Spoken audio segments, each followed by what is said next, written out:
Hi everyone, I welcome you all to our channel. तो आज हम 22 जून 2021 की न्यूज़ आर्टिकल डिस्कस करेंगे of the Indian Express and Press Information Bureau and news on AIR. So let's get started with the news on AIR. And please मैं अपने video में अक्सर भूल जाती हूँ कि please do like share and subscribe to our channel.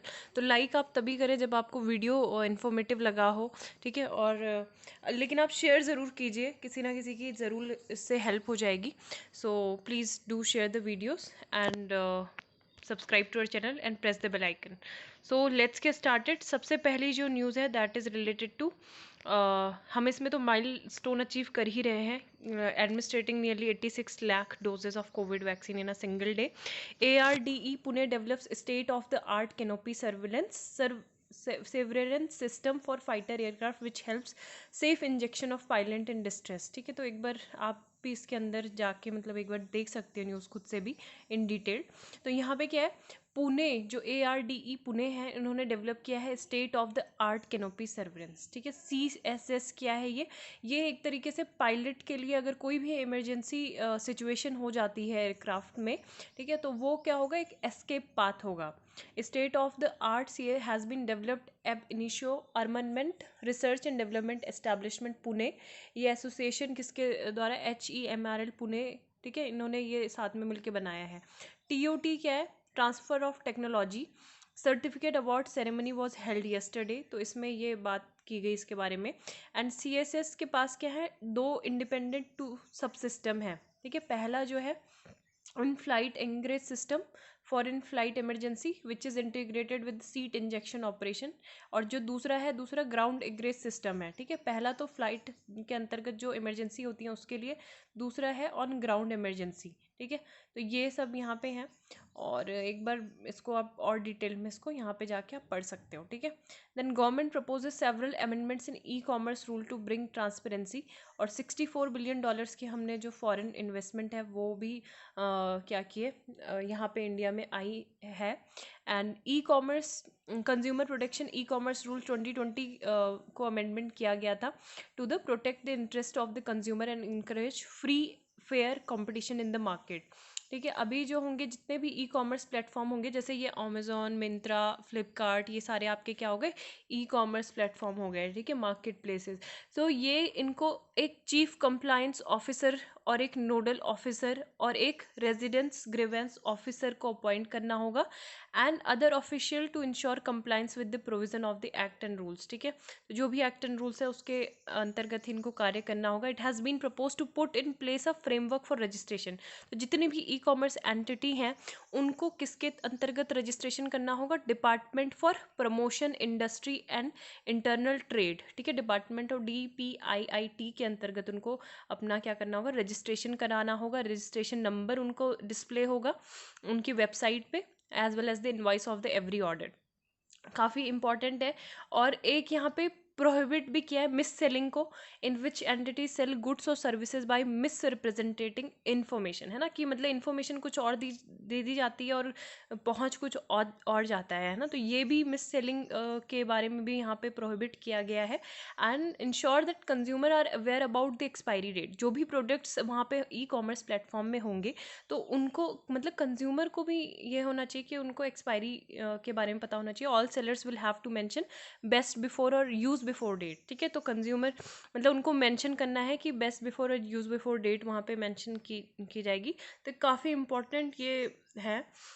और conventional commerce flash sales are not banned, but specific flash sales और बैक टू बैक सेल्स जो कस्टमर की चॉइस को लिमिटेड करती हैं, प्राइस को बढ़ाती हैं, तो इन सब चीज़ों को क्या किया है यहाँ पे बैन किया गया है। Centre has short views suggestion on these amendments till 6 July.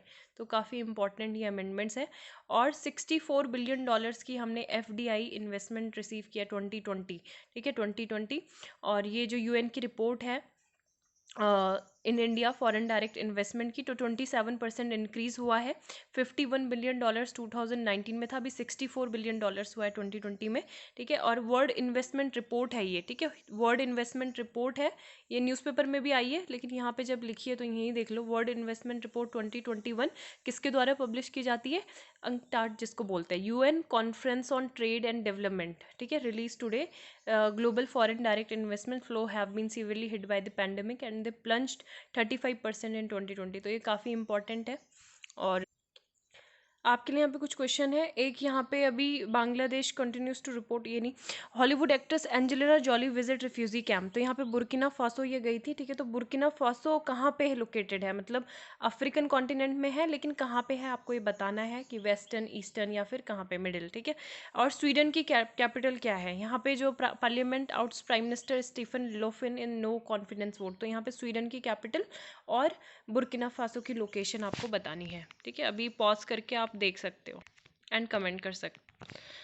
Next news यहाँ पे है 82.7 लाख ऑलरेडी हमने देख लिए हैं, jabbed in 1 day. Gupkar coalition meets today as NC Sajad Lone welcome Delhi's good change, ठीक है। तो ये बोल रहे हैं कि यहाँ पे जो पावर टू इलेक्टेड इसकी एजेंडा हमारा होगा, गवर्नमेंट के टॉप ऑफिशियल का यहाँ पे कहना है। और जबकि ये किसी गलत फहमी में है कि full statehood for JNK top agenda in meeting with PM says Azad ना। तो कौन है ये, Jammu and Kashmir senior Congress leader and former JNK chief minister Ghulam Nabi Azad, full statehood will be the top agenda. लेकिन यहाँ पे मीटिंग किसके लिए बुला रहे, मेनली मतलब जो हमारे आज के जो एडिटोरियल्स थे अगर आप वो पढ़ोगे तो डीलिमिटेशन और इन सब चीज़ों पे भी बातचीत हो सकती है ना। तो वो हम बिल्कुल थोड़ा ब्रीफली देखेंगे। गुपकर कोलेशन ये 7 पार्टीज़ का अलायंस है, people's alliance for Gupkar declaration उसको बोला जाता है। और ये टॉक्स के लिए रेडी हो गए हैं गवर्नमेंट के साथ, तो काफ़ी एक गुड चेंज इसको बोला जा रहा है, ठीक है। Next news, yoga ray of hope when world fighting pandemic. तो ये योगा ऐप भी लॉन्च किया है विद ट्रेनिंग वीडियोस, ठीक है, प्राइम मिनिस्टर ने कल योग डे पे। And prime minister said if there are threats to humanity yoga often shows us a way to holistic health and yoga also gives us a happier way of life and I am sure yoga will continue playing its preventive as well as promotive role in the health care of the masses. तो आप ये भी हमें पता है कि 75 heritage locations जो हैं, कल इंटरनेशनल डे ऑफ योगा में मिनिस्ट्री ऑफ कल्चर ने ये सेलिब्रेट किया था। जो हमारे state of culture and tourism minister है प्रहलाद सिंह पटेल, तो उन्होंने भी दिल्ली के रेड फोर्ट में ये किया था। बाकी जो हेरिटेज साइट है उनके बारे में कल हमने डिस्कस किया था locations wise. Then Tamil Nadu sets up economic advisory council with Duflo and Rajan, ठीक है। तो तमिलनाडु की गवर्नमेंट ने मंडे मतलब कल क्या किया है, हाँ मंडे को, फॉर्मर जो रिजर्व बैंक ऑफ इंडिया के गवर्नर है, RBI के गवर्नर, ठीक है, तो उनके नाम पे, और जो नोबल लॉरेट है एस्थर डुफ्लो, ठीक है, as a part of 5 member economic advisory council of the chief minister. तो ये पैनल है, इसमें पैनल में कौन कौन थे, chief economic adviser Arvind Subramanian, development economist Jean Dreze and former union finance secretary S Narayan, ठीक है। तो इन्होंने ये किया है। और council to make suggestion on economic growth, तो इकोनॉमिक ग्रोथ पे ये अपने सजेशन देगी काउंसिल, ठीक है। देन यहाँ पे Lakshadweep could face major coastal erosion due to rising sea levels. तो लक्षद्वीप देखो बहुत न्यूज़ में है, काफ़ी टाइम से न्यूज़ में है, और मतलब काफ़ी वेरियस रीज़न इसके थे न्यूज़ में रहने के। तो आपको इसकी लोकेशन वाइज भी बहुत इंपॉर्टेंस पता होनी चाहिए। और न्यूज़ में क्यों है, क्योंकि यहाँ पे अभी जो एक ग्रुप ऑफ साइंटिस्ट है IIT खड़गपुर के, तो इन्होंने स्टडी कैरिड की थी under department of science and technology, ठीक है, department of science and technology. इन्होंने ये बोला कि Lakshadweep are estimated to rise between 0.4 mm and 0.9 mm annually. तो यहाँ पे ये जो सी लेवल है ये राइज कर रहा है लक्षद्वीप में। इससे क्या होगा, कोस्टल इरोजन होगा, और जितने भी बहुत सारे जो आइलैंड हैं वहाँ पे कोस्टल इरोजन उनका हो सकता है, and possibly submerging the smaller islets, ठीक है। तो आइलेट्स में ये सबमर्ज हो जाएंगे। एंड लक्षद्वीप की अगर बात करें तो it's comprises 36 island of coral reef formation in the Arabian sea, और spanning just over 32 square kilometre. और यहाँ पे देखो अभी लोकेशन भी मैं दिखाती हूँ आपको। और ये इम्पैक्ट मतलब ऑलरेडी हम जो लक्षद्वीप है वो ऑलरेडी सी लेवल राइजिंग की जो प्रॉब्लम है वो बहुत पहले से फेस कर रहा है। और study has estimated that the island Chetlat and Amini, ठीक है, तो चेटलेट और एमिनी ये जो 2 आइलैंड हैं, तो ये क्या है, expected face major land loss, ठीक है। Projection mapping indicated that about 60 to 70% of the island existing shoreline would expected land loss यहाँ पे हो सकती है एमिनी, और 70 to 80% जो चेटलेट है यहाँ की, ठीक है। जो मिनिकॉय आइलैंड है यहाँ पे मिनिकॉय, तो मिनिकॉय में क्या हो सकता है, एंड कैपिटल कवरत्ती, लक्षद्वीप की कैपिटल क्या है, Kavaratti, are also vulnerable to sea level rise, ठीक है, expected to experience land loss. तो 60% का यहाँ पे लैंड लॉस जो है लैंड लॉस हो सकता है। And only airport in the archipelago located on the southern most tip, ठीक है, तो अगाती आपने आइलैंड सुना होगा, is likely to experience damage due to in inundation, ठीक है। तो ये सारी चीज़ें यहाँ पे लैंड यूज़ पैटर्न को मतलब एक तरीके से रिस्पॉन्सिबल ठहराया गया है। इसके अलावा जो इंक्रीजिंग वल्नरेबिलिटी है आइलैंड की, rising sea level, erosion, fisheries या फिर एग्रीकल्चर एक्टिविटीज़, टूरिज्म, ठीक है, ये तीन, tourism, fisheries and agriculture activities, ये तीन मेन इकोनॉमिक सेक्टर्स हैं आइलैंडर्स के लिए, of which are also vulnerable, ठीक है। अब यहाँ पे ये बोल रहे हैं कि कोस्टल प्रोटेक्शन मेजर के लिए मतलब क्या क्या कर सकते हैं। दो तरह की अप्रोच गवर्नमेंट रख सकती है। एक किस तरह की, सॉफ्ट पावर, मतलब सॉफ्ट मेजर, ठीक है, सॉफ्ट मेजर जैसे कि क्या करना है वहाँ पे जो मैंग्रोव है, मैंग्रोव्स का क्रिएशन उसको इंक्रीज कर देना, ठीक है। और फिर हार्ड इंजीनियरिंग सोल्यूशंस भी कुछ दिए गए हैं, जैसे कि सी वॉल जो है उसको बिल्ड करना, अ proposition which is extremely expensive. तो ये है, तो ये है, अगर आप लाइन वाइज आपको देखने हैं लक्षद्वीप के ये चटलेस, ठीक है, किल्तान हमने अभी देखे थे ये सारे, कदमत, एंद्रौत और कवरत्ती, कल्पेनी, मिनिकॉय, ठीक है। तो ये कुछ मेन लोकेशन है और ये अरेबियन सी। और बाकी ये हमें पता है कि 12 एटॉल्स है, 36 आइलैंड्स है closest to Kerala, essential supply पे डिपेंडेंट है, only 10 of the islands are inhabited, once a part of the Malabar district, Madras presidency का पार्ट था। और यूनियन टेरिटरी का स्टेटस इसको कब मिला, जब केरला का स्टेट फॉर्मेशन हुआ था 1956 में, ठीक है। 65,000 2011 के सेंसस के अकॉर्डिंग यहाँ की पॉपुलेशन है, और स्मॉलेस्ट यूनियन टेरिटरी है, it has the highest population share of Muslim 96%, scheduled tribe जो है 94.8% है यूटीज़ में, और मलयालम और धिवेही ये भाषा बोलते हैं, ठीक है। इससे पहले जो न्यूज़ में था, न्यूज़ में क्यों था, anti social activity regulation, law acquisition power, liquor जो थे टूरिस्ट को सर्व कर रहे थे, 2 child policy, cow slaughter and beef, ठीक है। तो यहाँ पे जो एडमिनिस्ट्रेटर है उन्होंने वाइड स्प्रेड मतलब ये कुछ जो प्रपोजल थे वो दिए थे, जिससे लोगों में क्या आ गया था, मतलब रोष आ गया था, ठीक है। तो जो चीज़ अगर न्यूज़ में रहती है ना, तो you have to make sure कि आप उसको रिपीटेडली एक बार अच्छे से अपने मस्तिष्क में आप उतार लें, है ना। ऐसे चाहे मैप देखना पड़े जूम इन करके 3D में, तो ये देख सकते हो। देखो जैसे हमें वहाँ पे अगाती की नहीं दिखी थी, तो ये अगाती ये लोकेशन है, ठीक है, या जो भी आपको पढ़ना है जिस तरीके से। ये कैपिटल इसकी है लक्षद्वीप की, कवरत्ती, ठीक है। देन यहाँ पे और आइलैंड है, एमिनी, ठीक है, कदमत, बित्रा, चेटलेट, किल्तन, एंड्रौत, ठीक है। तो ये सब है यहाँ पे, कैल्पेनी, ठीक है, जो भी आपको बोलना है। तो ये सब चीज़ें हैं, लोकेशन देखना बहुत ज़्यादा इम्पॉर्टेंट है। और क्लोजेस्ट टू केरला, ठीक है, क्लोजेस्ट टू केरला। थोड़ा सा ही मतलब टाइम लगता है मैप को आप ऐसे जूम इन करके यहाँ देख लो, है ना। ये वाली कंट्री जो है नॉर्वे, स्वीडन, फिनलैंड, तो स्वीडन की कैपिटल मैंने बोला है, साथ में आप फिनलैंड, नॉर्वे की भी बता सकते हो। अब यहाँ पे क्या है, parliamentary panel holds meeting on glacier, seeks to streamline research warning system. तो यहाँ पे पार्लियामेंट्री स्टैंडिंग कमेटी के बारे में मैंने आपको बताया था, ठीक है, क्या होती है पार्लियामेंट्री स्टैंडिंग कमेटी। अभी भी हम थोड़ा सा रिवाइज इसको कर लेंगे, जब तक हम रिवाइज नहीं करेंगे तब तक हमारे नहीं समझ आएगा। सो पहले ये देख लेते क्या है। Water resource chaired by senior BJP MP doctor Sanjay Jaiswal, ठीक है। तो अगर ये आ जाता है कि जो कमेटी ऑन वाटर रिसोर्स बनी है पार्लियामेंट्री स्टैंडिंग कमेटी, तो उसको चेयर कौन कर रहा है, डॉक्टर संजय जायसवाल के द्वारा चेयर की जा रही है। और यहाँ पे इन्होंने जितने भी convergence of data and early warning system for avalanches, glacier management system, तो ये सब एक्सप्लोर यहाँ पे किए गए। और किस तरीके से मतलब ग्लेशियर मैनेजमेंट होना चाहिए कंट्री में, किस तरीके से मॉनिटरिंग होनी चाहिए ग्लेशियर्स की, ग्लेशियर लेक की, and particularly glacier lake outburst, है ना। जैसे अभी फ्लैश फ्लड्स आए थे हिमालयन रीजन में जनवरी के टाइम पे, चमोली रीजन में जैसे आए थे। The standing committee will now look into the possibility of setting up an internodal agency और mechanism to streamline research as well as warning system.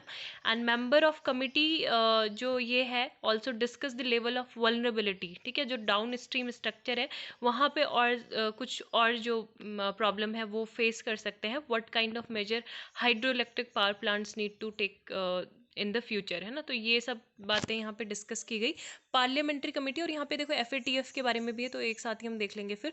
Fate under scanner FATF to decide if Pakistan stays in grey list. तो यहाँ पे outcome जो है जून 25 को announced होंगे, और फिर से मतलब अंडर स्कैनर में ये पाकिस्तान आ गया है। और ये क्या है, global financing watch dog FATF को बोला जाता है, that is known as financial action task force, ठीक है, फाइनेंशियल एक्शन टास्क फोर्स। और ये 2018 से ही ये पेरिस बेस्ड ऑर्गेनाइजेशन है, ठीक है, FATF पेरिस बेस्ड है।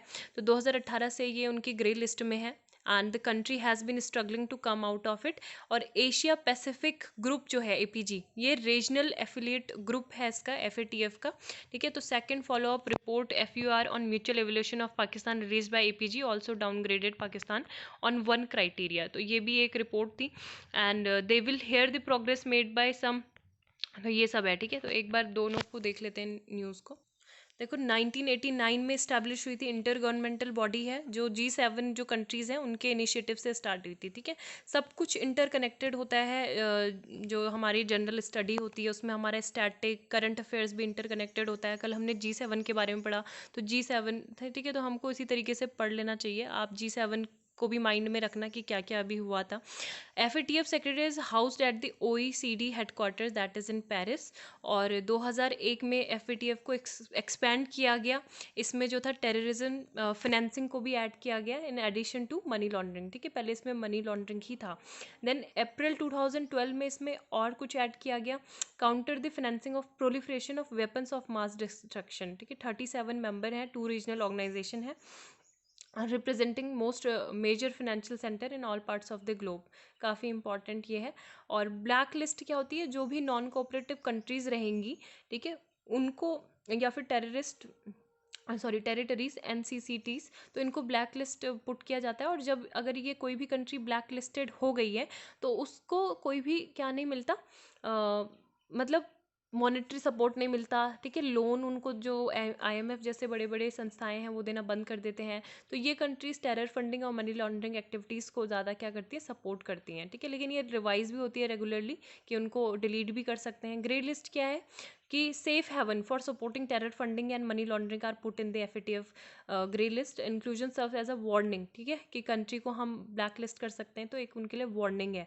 तो यही होता है कि IMF, वर्ल्ड बैंक, ADB से इकोनॉमिक सैंक्शन लग जाते हैं, और getting loans from IMF, world bank, ADB, other countries, reduction in international trade, international boycott इनका हो जाता है, ठीक है। तो ये काफ़ी इंपॉर्टेंट चीज़ें हैं।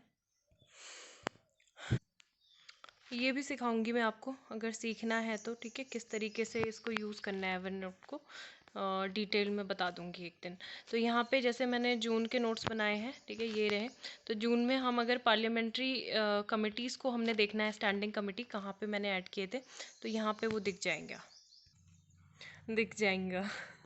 तो ये देखो, दिख गया पार्लियामेंट्री स्टैंडिंग कमेटी, जिसमें मैंने आपको एक पब्लिक अकाउंट कमेटी के बारे में डिटेल्ड में बताया था, क्वेश्चन भी पूछा था, आप लोग आंसर नहीं करते हो। So different types of committee, standing committee, there existence is uninterrupted and usually reconstituted on annual basis, ठीक है। तो यहाँ पे ये जो कमिटीज़ होती हैं फाइनेंशियल और डिपार्टमेंटली रिलेटेड स्टैंडिंग कमेटी में डिवाइड हो जाती हैं। और फाइनेंस कमिटीज़ जो है ये पर्टिकुलरली पावरफुल होती हैं। 3 फाइनेंशियल कमिटीज़ होती हैं, एक PAC एस्टिमेट कमेटी और कमेटी ऑन पब्लिक अंडरटेकिंग, ठीक है। और ये जो सेलेक्ट कमिटीज़ होती हैं स्पेसिफिक पर्पस के लिए बनती हैं। अगर बिल जो है वो उसी टाइम पे मतलब पास हो गया है या फिर डिस्पोज हो गया है तो वो कमेटी भी सीज हो जाएगी। और डिपार्टमेंट्री रिलेटेड स्टैंडिंग कमिटीज़ जो होती हैं वो अभी 31 मेंबर उसके हैं, और 21 from Lok Sabha and 10 from Rajya Sabha, and to be nominated by Lok Sabha speaker, Rajya Sabha chairman respectively, ठीक है। तो मैक्सिमम 1 साल के लिए कॉन्स्टिट्यूट होती हैं और रिकॉन्स्टिट्यूट भी होती हैं every year cutting across party lines, ठीक है। कंपोजिशन ये है कि estimate committee has 30 members all from the Lok Sabha. And public account committee के बारे में भी बार बार हमने डिस्कस किया है कि क्या होते हैं, 22 मेंबर होते हैं, ठीक है। 15 जो होते हैं लोकसभा से, 7 कहाँ से होते हैं, राज्यसभा से। तो ये इंपॉर्टेंट पार्ट है। और 118 एंड 104 जो आर्टिकल है इससे रिलेटेड है, और ये अथॉरिटी देता है पार्लियामेंट्री कमिटीज़ को to draw their authority from 10 article on parliament. तो ये इंपॉर्टेंट है, ठीक है। और पार्लियामेंट जो होती है बाउंड नहीं होती है इन कमिटीज़ के रिकमेंडेशन पर।